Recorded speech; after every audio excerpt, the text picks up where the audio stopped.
Hello everyone, welcome back. Today I'm back with a very easy, tasty and nutritious urad dal dosa recipe. So let's get started. Few of the ingredients needed to soak are 2 cups of idli rice, half teaspoon of methi seeds and 1 cup of urad dal. Wash it thoroughly for at least 3 to 4 times and then allow it to soak for 6 hours. If you have time, you can soak it for 8 hours.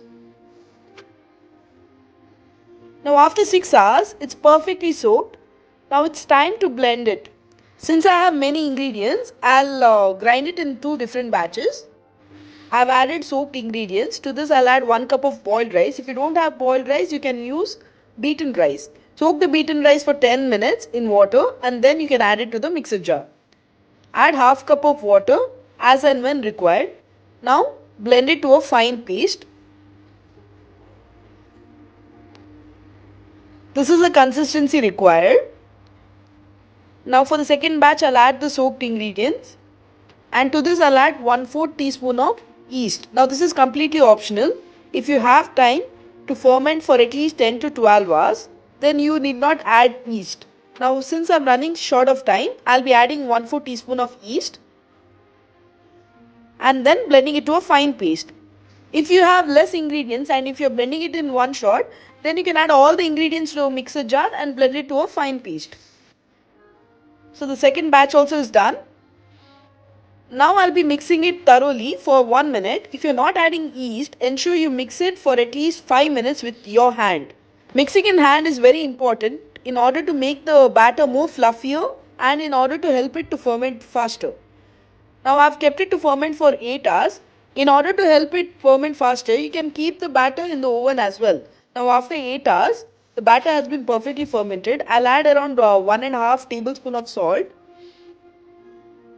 You can add salt as per your taste. Give it a very good mix.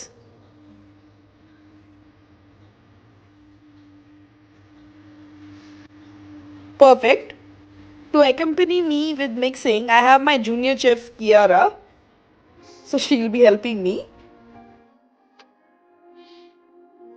To a hot pan, I'll add the dosa batter.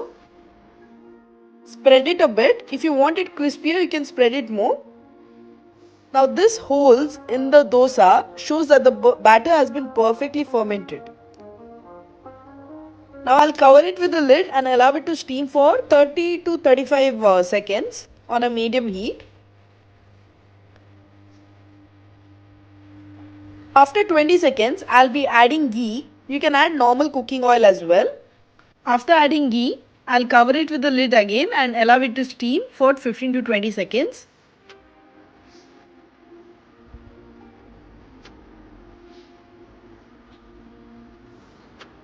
And then after 20 seconds, the dosa is all ready to be served hot.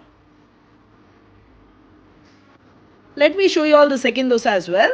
Adding some batter, allowing it to steam for 20 seconds. And then adding some ghee or cooking oil, allowing it to steam again for 15 seconds. And then the dosa is all ready to be served hot. Let me show you all how soft and fluffy the dosa has turned out. Just as you see, perfect. The taste also is perfect.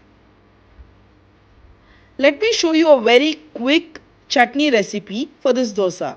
I'll add some coconut, around half cup of coconut, around 3 garlic cloves, 5 to 6 curry leaves, 3 green chili for medium spicy. If you like it more spicy, you can add more, and some tamarind water, around 3 tablespoons of tamarind water. I like this chutney thick. If you like it thin, you can add 1/4 cup of water. I will be adding very little water and grinding it to a thick paste. For the tadka, I've added around 1 tablespoon of coconut oil. You can use normal cooking oil as well. To this, I'll add half teaspoon of mustard seeds, 1 crushed garlic, around 7 to 8 curry leaves. You can add more as well, as curry leaves is really good for our health. Give it a good mix. Let it get fried at least for a minute. until the garlic gets roasted. And after that, I'll add the blended chutney. Give it a good mix and allowing it to cook for a minute and then turning off the flame and serving both the dosa and chutney hot. Do try this simple, tasty and nutritious recipe and do comment your review on the same. If you have not yet subscribed, then don't forget to subscribe. Thank you.